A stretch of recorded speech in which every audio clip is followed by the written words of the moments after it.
के पापा। अरे काहे कलुआ के माई का कहतारू? अरे तू का कइले बड़ा, हम बाजार घूमे गइल रहनी। सुनाओ। जाए जब बजरिया तो के सोनार कहे लैला बलमुआ, झुलनिया उधार कहे लैला बलमुआ।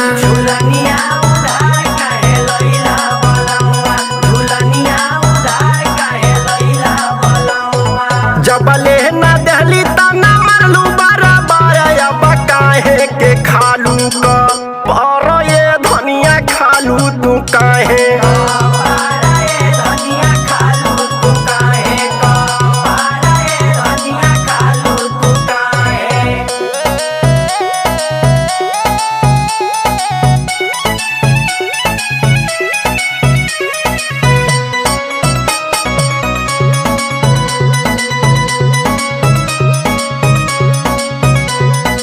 हट बट कोई के निकल जाला घर से, बोली नहीं तोह के हम झगड़ा के डर से।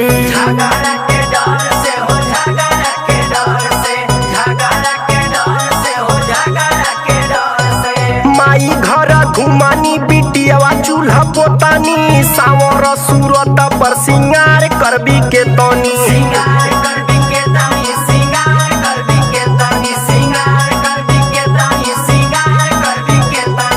जहिया से अली हम घरवा में तोहरे न कैला इज्जतिया, हमारा ये बल मुलैला झुलनिया।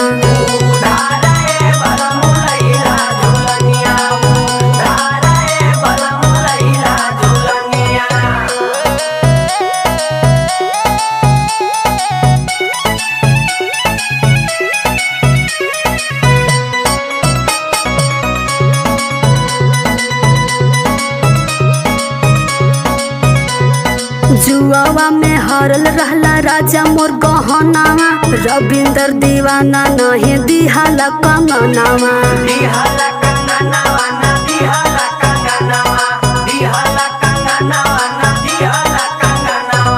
एके सेठी दिहले हो तोहारा के चुनरी, झूठ काहे बोला तारी भाग रे छछुनरी। झूठ काहे बोला तारी भाग रे छछुनरी, झूठ काहे बोला तारी भाग रे छछुनरी। लाहाई पैसा जके दे के आवा ना त फोड़ब हम तोहरो कपार, ये बलम फोड़ब हम तोहरो।